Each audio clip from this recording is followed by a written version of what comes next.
Hi guys, dito na naman tayo sa aking babuyan. Yan po, kumakain sila. 6 lang po muna yung pinapakita ko sa inyo guys. Kasi nga, medyo busy po. Pero next time makikita niyo po yung mga ibang baboy, mga inahin. So yan po guys, kumakain.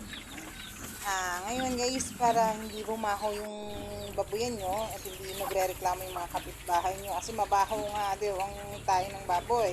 Ngayon yan, nilalagyan ko guys ng tahop. Yung baboy yan, yung mga paa ng tagapag-alaga ko.